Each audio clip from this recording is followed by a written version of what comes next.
Angkatan bersenjata Rusia terus konsisten menghancurkan posisi dan peralatan militer pasukan lawannya.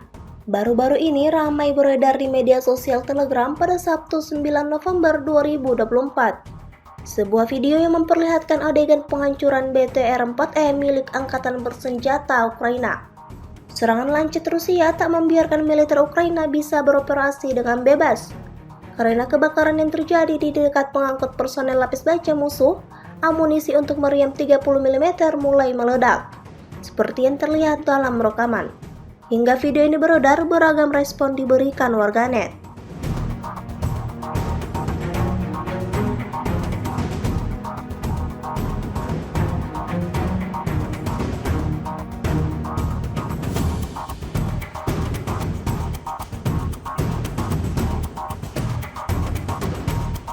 Sebuah drone serot optik dengan santai mengejar dan kemudian menabrak BMP-2 Angkatan Bersenjata Ukraina yang melarikan diri ke arah Krasnoarmeysk.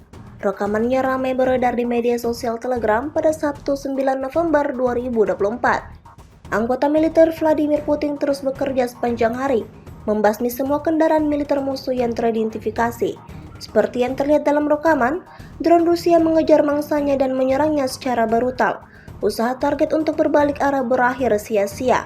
Sementara itu, tank T-80BV yang terparkir turut terkena serangan drone Rusia.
Sebuah rekaman baru-baru ini ramai diperbincangkan warganet di media sosial Telegram pada Sabtu 9 November 2024. Dalam rekaman tersebut menunjukkan momen penyerangan terhadap posisi Angkatan Bersenjata Ukraina di arah Kurakovki.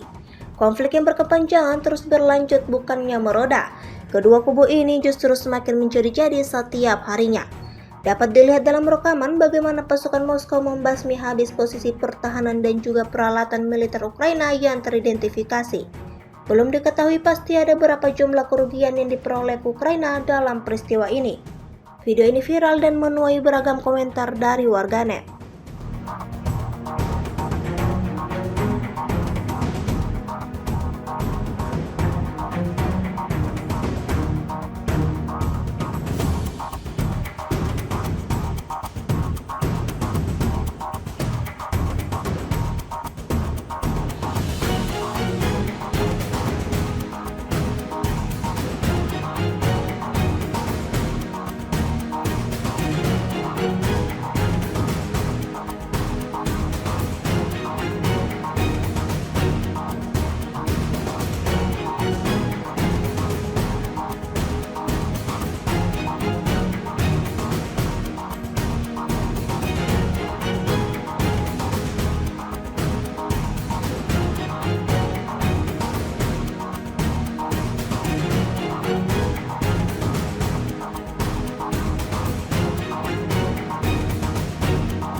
Rusia kembali merilis rekaman momen penghancuran posisi tentara Ukraina di area Chasiv-Yar. Serangan ini dilakukan Rusia dengan bantuan drone FPV. Rekamannya beredar di Telegram pada Kamis, 7 November 2024. Dalam keterangan unggahan disebutkan, operator drone FPV Rusia mendeteksi pergerakan tentara Ukraina di parit mereka dan memutuskan untuk membongkar bangunan dan galiannya bersama dengan personel di dalamnya. Tindakan-tindakan ini secara efektif memperkuat inisiatif ofensif kami, melemahkan moral musuh dan memfasilitasi keberhasilan pasukan di garis depan, klaim militer Moskow. Rekamannya pun kini telah menuai berbagai komentar dari warganet.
Presiden Ukraina Volodymyr Zelensky buka suara soal kerugian yang dialami karena invasi Rusia. Dalam sebuah konferensi pers pada Kamis 7 November 2024, Zelensky mengatakan negeri yang ia pimpin kini hancur lebur oleh bombardemen Vladimir Putin. Kerugian yang dialami oleh Ukraina diperkirakan mencapai 800 miliar dolar Amerika Serikat atau setara dengan 12.500 triliun rupiah. Kerugian itu melebihi utang Indonesia per Agustus 2024 yang mencapai sekitar 8.500 triliun rupiah. Ia mengatakan kerugian tidak sebanding dengan aset Rusia yang dibekukan di negara-negara barat, yaitu sekitar 300 miliar dolar Amerika Serikat atau setara dengan 4.700 triliun rupiah.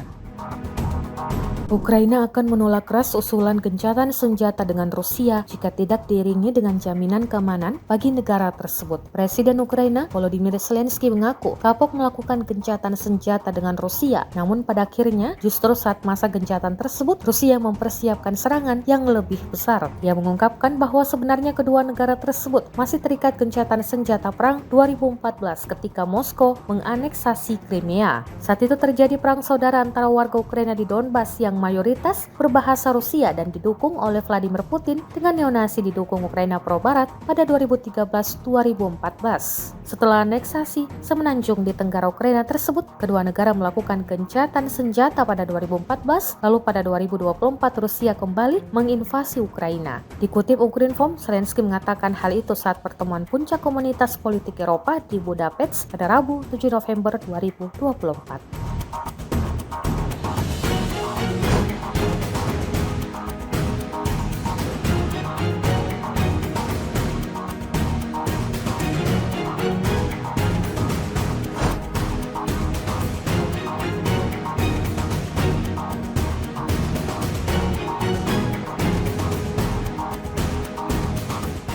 Download Tribun X sekarang, menghadirkan lokal menjadi Indonesia.